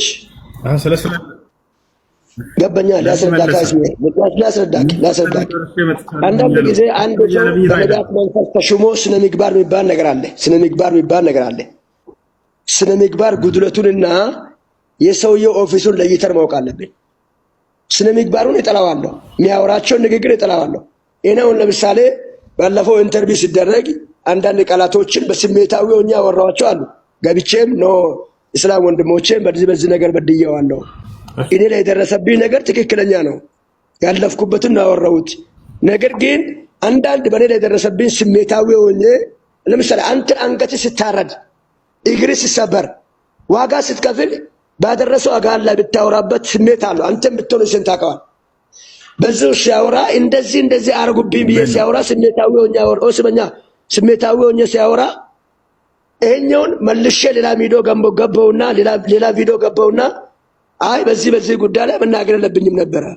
እኔ ግን ስሜታዊ ሆኜ አውርቼዋለሁ ከተጎዳውበት አንጻር ብዬ እኔና እስልምና የተለያዩ ናቸው ብዬ ለይቼዋለሁ። ይሄኛው አሁን ለምሳሌ እሱ ፕሮፌት ነው ወይም ነብይ ነው። እሱ ያወራበትን ንግግርና እሱ የሚያመልክበትን ቸርች አላገናኘውም። በዛ አንጻር ያዝልኝ። እሺ አንዴ ላውራ። እሺ በጣም ጥሩ። ኢየሱስ ክርስቶስ ለማን ነበር ሲጸልይ የነበረው? ወደ ማን ነበር? ወደ አብ ነው። አብ አምላኩ ነው ለኢየሱስ ክርስቶስ ይጸልያል። አብ አምላኩ ነው ለኢየሱስ ክርስቶስ ወይስ አይደለም? ማን? አብ ለኢየሱስ ክርስቶስ አምላኩ ነው አይደለም? አብም አምላክ ነው፣ ወልድም አምላክ ነው፣ መንፈስ ቅዱስም አምላክ ነው። አልጠየኩም። የኢየሱስ ክርስቶስ አምላክና አባት ይባረክ ይላል መጽሐፍ ቅዱስ ላይ። ማን ነው ይላል? አምላኩ ማን ነው? ኢየሱስም አምላክ ነው፣ አብም አምላክ ነው፣ መንፈስ ቅዱስም አምላክ ነው። ወደዚህ ከመጣ እኮ ለኢየሱስ አምላክ እንዳለው ይናገራል አይደል መጽሐፍ ቅዱስ። አምላኩ ማን ነው? አምላክ አለው ወይ? እግዚአብሔር አብ ነው። ስለዚህ ለኢየሱስ ክርስቶስ አምላክ አለው ማለት ነው። አምላኩም እግዚአብሔር አብ ነው አይደለ? አዎ። እሺ በጣም ጥሩ። ስለዚህ አምላክ አለው ማለት ነው። አዎ ወንድሜ ይኸውልህ እንደዚህ አይነት ንጽጽር ታመጡና ማለት ነው እዛ በኋላ ግደለው ፍለጠው ቁረጠው አይሰራም የምትለው ዳዊት ተረጋጋ። በቃ ከቻላችሁ ማለት ነው እምነታችሁን ማንኛውም ሰው እምነቱን በግሉ ያድርግ። ለዚህ ነው የገባው። ምን አይነት ጨዋታ ነው የጀመራችሁት እንዴ? ይሄ እኮ ጨዋታ አይደለም። እየተማማርን ነው ልጅ ክርስቲያን። እዛ በኋላ ማለት ነው ሰው እየመሰለውን ደግሞ ሲናገር አንጠልጥለው ቁረጠው ፍለጠው የሚባል ነገር የለም። አብሽር አንልም። ስህተት ነው ያለ ሰው ካለ ለምን ታወርዳላችሁ? ባታወርዱ በቃ ገባ ማለት ነው። ማንኛውም ሰው እንዳመለካከቱ ማለት ነው እንደመረዳቱ ሊነግር ይችላል። እዛ በኋላ ግደለው ፍለጠው ቁረጠው የሚባል ነገር የለም። የዳዊት ወገን ታዳምጠናለህ? ምን አይነት ጨዋታ ነው የጀመራችሁት? መጀመሪያ ለመነካካት በቃ እንድትከበር ማክበር አለብህ። ማንኛውም ሰው ማለት ነው የማንንም እምነት የመንካት ሞራል የለውም። ወላሂ በጣም ረብሻ የምትወዱ ሰዎች ናቸው። በጣም ተዛዘሙ ኦርቶዶክሶች። ሁላችሁም ላትሆኑ ትችላላችሁ። መካከላቸው እውነትን የሚፈልጉ ይኖራሉ። ግን ረብሻ እንደሚፈልጉ ራሳቸው ጸብ ይጭራሉ። ከዛ ሙስሊሞችን ዞረው እንደገና እናንተ ገዳይ ናችሁ ከይፊያ ነኝ ጅራፍ ራሱ ገርፎ ራሱ ይጮሃል ይባላል። ራሳችሁ አጀንዳ ትፈጥራላችሁ በየጊዜው ኢትዮጵያ ላይ የምሬ ነው ለብልጻ ነገራችሁ። ከዛ በብልዞል መልሳችሁ ሙስሊሞች ገዳይ ናቸው። አይደብርም እንዴ? አያስጠላል? ወላሂ ያስጠላል። ምን አይነት መሪዎች እንዳላችሁ በዚህ መገመት ትችላላችሁ። መሪዎቻቸው በእናንተ ላይ ፖለቲካ እየሰሩባቸው የተጫወቱባቸው ነው። እንዳስተውሉ ልጅ ወጣቶች እኮ ናቸው። እንዲህ አይነት ነገር አይገባችሁም እንዴ? አንድ ሙስሊም ሸክ ተነስቶ ጸብ አጭራለሁ ምንም የሚሰማ የለም። አያደርግም እሱ እንደዚህ ጥፋት ካለ ያንን ለማረብ ይነሳልኝ። እንደዚህ ነው መሆን ያለባቸው ነው ሰዎች። አይገሉትም፣ አብሽሩ ወላሂ ላዚ አይገሉትም። ግን ይሄንን ታውቃላችሁም እናንተ እያወቃችሁም ግን ይሄንን ሙስሊሞች ላይ ይሄንን መለጠፍ ፈለጋችሁ። ይሄን አጀንዳ አድርገው ይዝባል። በዚህ በቃ ህዝባቸውን ልትሰበስቡት ፈልጋችሁ ከሆነ በዚህ ባራዳ መንገድ በዚህ አይደለም። ሃይማኖትን ስበኩትና እስኪ ሰብስቡት። እስልምናን እየተረዳ ወደ እስልምና እየሄደ ያለባቸውን ህዝብ ለመያዝ ነው አይደለ? ገብቶናል። እሱን የምትይዙት እንደው በሃይማኖታችሁ ሰብካችሁ ለመያዝ ሞክሩት። አታደርጉትም። ያንን ቁጭ ብለው ስለ ስላሴ አይሰብኳቸውም፣ አያደርጉትም። አደባባይ ላይ ማለት ነው አይሰብኳቸውም። ይልቁንስ ሙስሊሞች እንደዚህ ናቸው፣ ሙስሊሞች እቺን አጀንዳ ወደፊትም ታደርጉታላችሁ። አንድ ሙስሊም ይናገር እቺን ቆረጥ ታደርጉና አይሁንና ሙስሊሞች እንደዚህ ናቸው ሙሉ 24 ሰዓት ትልቅ አጀንዳ ተሰባስባችሁ መምሮቻችሁ ከመካከላቸው አንድ የሚያስተውል ሰው የለም። ያስጠላል። የምሬ ነው። ወጣቶች ናቸው። እንደ ትልቅ ሰው ሆኑ። ትምህርት ላይ ትኩረት አድርጉ። ለማንኛውም የነቢያት መንገድ የትኛው ነው የሚለው ለማወቅ ላይ ትኩረት አድርጉ። ከዚያ ጭንቅላታቸውን ቢዚ ያደርጓል። ሌላ አጀንዳ ይሰጧቸውና ጭንቅላታቸው ውስጥ ከትምህርት ዓለም ያርቋቸዋል። ይሄ ጠላታቸው ነው። የሚወዳቸው ሰው በጭንቅላታቸው ውስጥ እውቀትንና ትምህርትን ያስቀምጥላቸዋል። የትኛው ነው አምላክ በነቢያት በኩል የደነገገው መንገድ የሚለውን በቀጣይ ዓለም የምትድኑበትን መንገድ ያስተምራቸዋል። ዛሬ እንደዚህ ልንደረግ ነው፣ ዛሬ እንደዚህ ልትደረግ ነው፣ እንዲህ ልትደረጉ ነው፣ ሁልህን ታጥቀህ መዘጋጀት አለብህ። ከይፍ ያ ፖለቲካ ነው ወይስ ሃይማኖት ነው? ይሄ ፖለቲካ ነው፣ ወላሂ ፖለቲካ ነው። ሃይማኖት እንደዚህ አይደለም። አምላክ እንዲህ አይነት ጋጋታ አይወድም። ነብያት እንዲህ አይነት ጋጋታ አይወድም። ለሰዎች በዳን የሚችሉበትን መንገድ አስቀምጠው ይሄዳሉ፣ ያልፋሉ። አለቀ። ይሄ ነው ትክክለኛ መንገድ፣ ተከተል። ይሄ ተከተል። አጀንዳ ይፈጥርልህና ጭንቅላትን ቢዚ ያደርግሃል። ስለ ሃይማኖትህ እንዳታውቅ፣ እንዳትገነዘብ፣ እንዳትረዳ እነዚህ መሪዎቻቸው ወደ ገሃነም እየወሰዷቸው፣ ወደ ጥፋት እየወሰዷቸው። አላህ ይህን መናገሩ በቁርአን ላይ ትልቅ ቁርአናዊ ተአምርነትን የሚያሳየኝ መሪዎቻቸው እንዴት ወደ ጥፋት እንደሚወስዷቸው ይሄ ቃል በቃል በቁርአን ላይ አሁን የሚያደርጉት ሁሉ ነገር ተቀምጧል። ነገ የትንሣኤ ቀንም ተወቅሷቸዋላችሁ። ይህም በቁርአን ላይ አላህ በርካታ ቦታ ላይ ተናግሯል። ያ ረበና ሃኡላኢ አضሉና፣ ጌታችን አላህ ሆይ እነዚህ ናቸው ከአንተ መንገድ ያሳቱን፣ ፈአቲህም አዛበን ضዕፈን ሚነ ናር፣ ከእኛ እጥፍ የሆነንም ቅጣት ስጣቸው ብላችሁ የምትራገሙባቸው ቀን ይመጣል። ረበና ሃኡላኢ አለዚነ አግወይና፣ ጌታችን ሆይ እነዚህ ናቸው ከአንተ መንገድ ያሳቱን። ተበረእና ኢለይከ ማ ካኑ ኢያና ያዕቡዱን። ለማንኛውም ጥያቄ ያለው ገብቶ ይጠይቅ። ይሄ መማማሪያ ቦታ ነው። እዚህ የፈጠራችሁት አጀንዳ ካለ እያመጣችሁ እዚህ እንትን አትበሉ። እዛ የሚሏችሁን ነገር እንዲህ ሊያደርጓችሁ ነው እንዲህ ሊያደርጓችሁ ነው የሚሏችሁ ወላሂ ላዚም ትምህርት እንዳሰቡባቸው ነው ሙስሊሞች ጋር መጣችሁ፣ ሌላ ነገር አይደለም። ሙስሊሞች የነቢያትን መንገድ ይገልጹልናል። እነ አብርሃም እነ ኢስሐቅ እነ ያዕቆብን መንገድ ምን ነበር? ይህን መንገድ እንዳትሰሙ ሊያደነቁሯችሁ ሊዘጓችሁ وقال الذين كفروا لا تسمعوا لهذا القرآن والغوا فيه لعلكم تغلبون። እነዚያም የካዱት ሰዎች ይህን ቁርአንን አትስሙ እያሉ ትውልዶቻቸውን ያደነቁራሉ አለ። ቁርአን በሚነበብበት ቦታና ስፍራ ጩሁ፣ ሌላ አጀንዳ ይሰጧቸዋል። ከዚያ በኋላ እንዳትሰሙ ይዘጓቸዋል። الذين يصدون عن سبيل الله ነው እነዚያ ሰዎችን ከአላህ መንገድ የሚዘጉ ሰዎች። ويبغونها عوجا እርሷ ነው የተጣመመች አስመስለው ለትውልድ የሚቀርጹ የሚፈልጉ ሰዎች ይህን ማድረግ وهم بالآخرة كافرون። እሺ አላህ ትንሣኤ ቀን የሚናገረው ነገር አለ የዛኔ ስለሚሆን واحشروا الذين ظلموا وأزواجهم وما كانوا يعبدون ይላል አላህ ለመላእክቶች ያዛቸዋል። የትንሣኤ ቀን ምን ይላቸዋል? እነዚያ በምድር ላይ በክህደት ነፍሳቸውን የበደሉ ከሃዲያኖችን እና ጥንዶቻቸውንም አምሳያዎቻቸውን ሁሉ ሰብስቧቸው ይላል። ወማ ካኑ ያዕቡዱነ ሚን ዱኒላህ ፈህዱሁም ኢላ ሲራጢል ጀሒም፣ ወደ ገሃነም መንገድ ምሯቸው ብሎ ያዛል። መላእክቶች እንደዚህ በሰንሰለት ጥፍንግ አድርገው አስሮት ይዘውት ይሄዳሉ። ልክ ወንጀለኛ ታስሮ እንደሚወሰድ አይታቸዋል። ስንት ክንድ ያኔ 70 ዲራን 70 ክንድ በሆነ ሰንሰለት ይታሰራሉ። ተጠፍንገው ታስረው ነው የሚወሰዱት።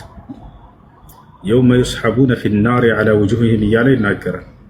በፊታቸውም በገሃነም ወደ ገሃነም እሳት በሚጎተቱ ጊዜ እንዳጠቃላይ ከዚያ በኋላ እየተወሰዱ እያለ አላህ ምን ይላል? ወቂፉሁም ይላል፣ አንድ ያቆሟቸው ይላል። እየተወሰዱ ወደ ገሃነም ኢነሁም መስኡሉን፣ እነሱ ተጠያቂዎች ናቸው ይላል።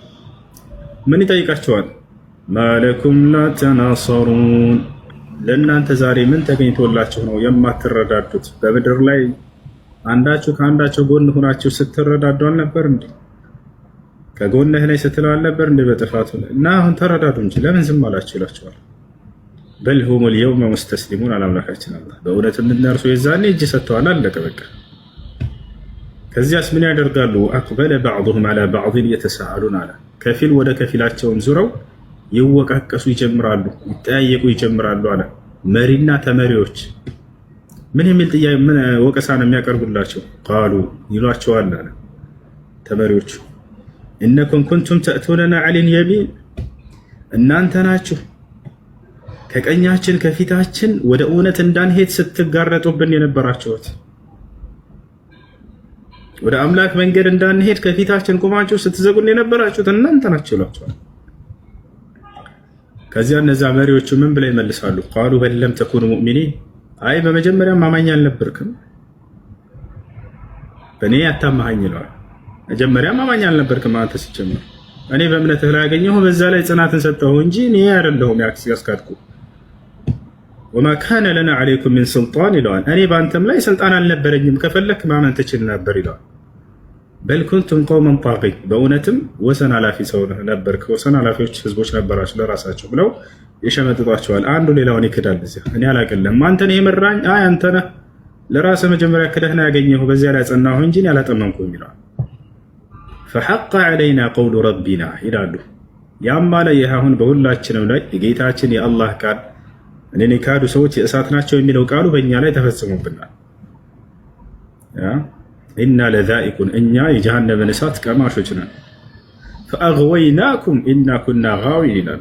እኛ ጠመን ለራሳችን እናንተንም ማጠመምናችሁ፣ ይሄ ነው እውነታው ይላቸዋል።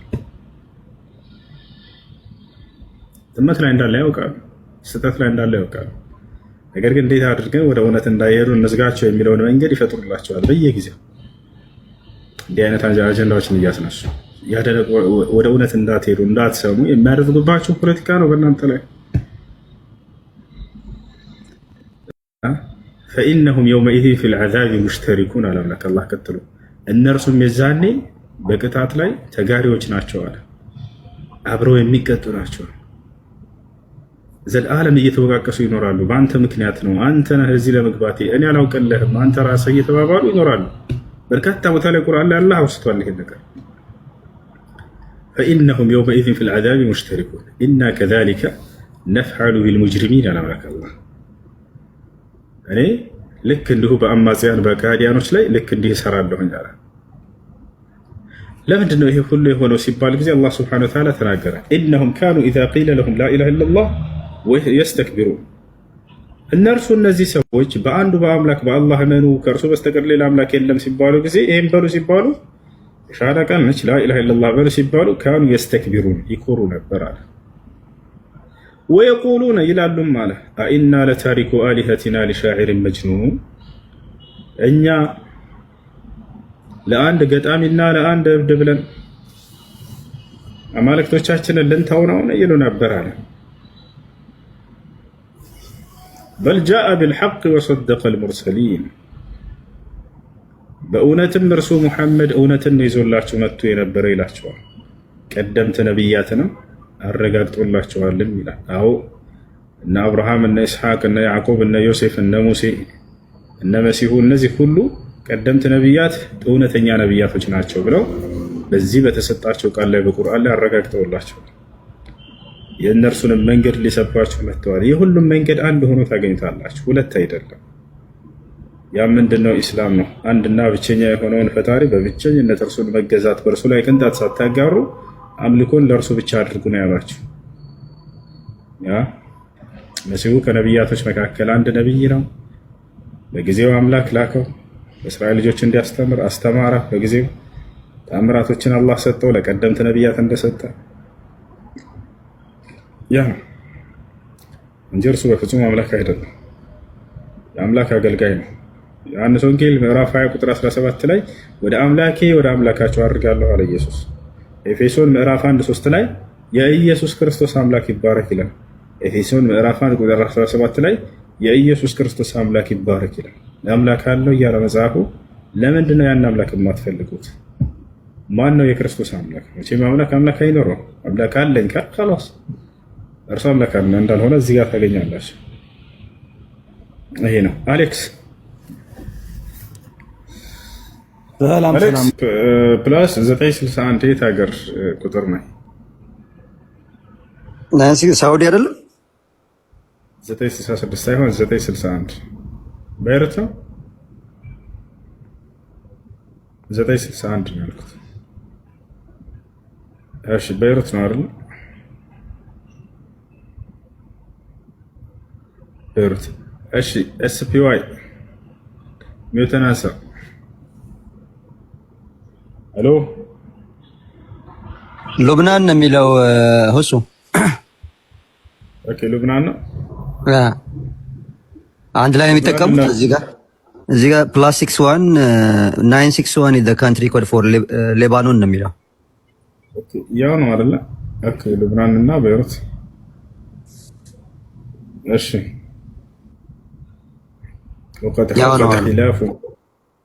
وقد حصل يعني خلاف እንዴት ነው ጀምዕ የምናደርገው? አንድ ናቸው እያሉ ነው። وقد اتفقت الكومنتاتوريات እሺ ኤስፒዋይ ሰላም ይሰማል? ሰላም ነው። እንዴት ነህ? አለን ሀሳብ መናገር ይቻላል? ጥያቄ ይሁን ብዙ ሀሳቦች ሰማን። ጥያቄ አለ? ወደ ጥያቄው እንገባለን። ግን ያው አንዳንድ ነገሮች ለማንኛውም እፎይ እኔንና እንደኔ አይነት ኦርቶዶክሶችን አይወክልም፣ ክርስቲያኖችን አይወክልም።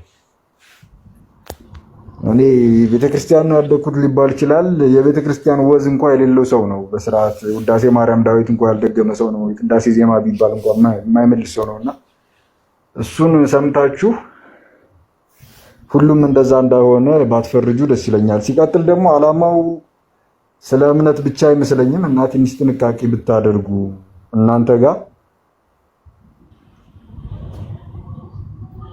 ምዕመኑም እንደዛ ትንሽ ቢያስተውል ደስ ይለኛል። የቤተ ክርስቲያን ወዝ እንኳን አለው ማለት አይቻልም ሰውዬ እና ምዕመኑ ትንሽ እዚህም ላይ ያሉት ክርስቲያኖችም ሙስሊሞችም ትንሽ ቢረጋጉ፣ በእናንተ በኩል ያሉት ደግሞ እንደዚሁ የሚያደርጉትን ብትገስጹ። እናንተ ማንም በስድብ አምላኩን የሚሰብክ የለምና መቼም በስድብ አምላኩን አስጥለ ወደ አንተ አታመጣውም፣ ወደዛም አትወስደውምና እዚህም ቤት ያሉት እናንተም ጋር ያሉትን ትንሽ ስርዓት እንዲይዙ ብታደርጉ፣ እዚሁ ላይ እዚሁ ያላችሁት ማድረግ ስለምትችሉ ምዕመኑ ስርዓት ማስያዝ ይችላልና እንደዛ ብታደርጉ። በዚህ አጋጣሚ ግን መናገር የምፈልገው እፎይ እኔም መሰሎችን አይወክልም። በእርግጠኝነት ውዳሴ ማርያም ዳዊት በስርዓት ያልተማረ የቤተ ክርስቲያን ወዝ የሌለው ሰው ነው እና እምነትን መፈተሽ ጥሩ ነው። ሁሉም መርምሩ፣ ሁሉ አመክሩ ወዘሰናይ ግበሩ ይላል። ሁሉንም ፈትኑ መልካሙን ያዙ ይላል መጽሐፍ። እንደዛ ማድረግን እደግፋለሁ። እፎይ መጽሐፍት ላይ መስራቱን እደግፋለሁ። ከአፉ የሚወጡት ብዙ ንግግሮችን ግን ደጋፊ አይደለሁም። በእናንተም በኩል ያሉትን እንደዚሁ ብታወግዙ ደስ ይለኛል። ይሄን ለመናገር ነው። ግን ወደ ሌሎች ጥያቄ መቀጠል እችላለሁ እና ስፓይክ አንድ ጥያቄ ልጠይቅህ ከተቻለ? እሺ። የመጀመሪያው የጠየቀውን ጥያቄ እኛ ግለሰቡ መላ የኢትዮጵያ ኦርቶዶክስ ተዋሕዶ ቤተክርስቲያን አማኞችን ይወክላል ብለን አናምንም። እኔ ፐርሰናሊ አላምንም። ነገር ግን እንደምታየው እኛም እፎይ ነን ብለው በግሩፕ ወጥተው ብዙ ሐረካት የሚያደርጉ ሰዎች አሉ። እነሱ አንተን ይወክላሉ?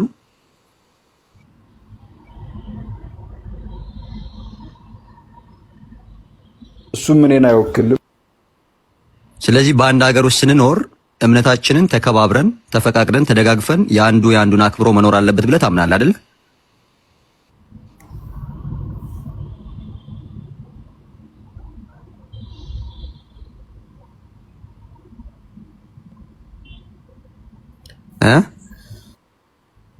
ኔትወርክ ይዞታል መሰለኝ።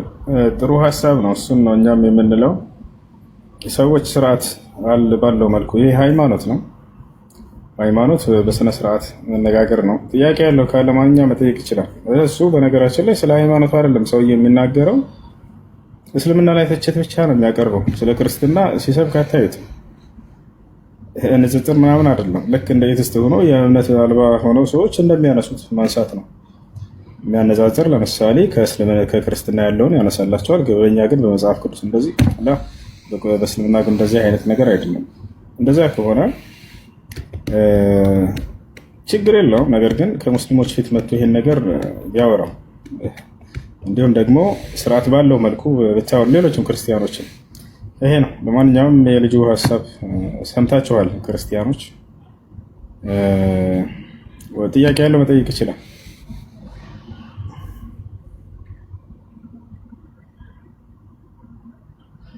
ጥያቄ ያለው ካለ መጠየቅ ይችላል። አስገባቸው ልጆች። ወማ ካነ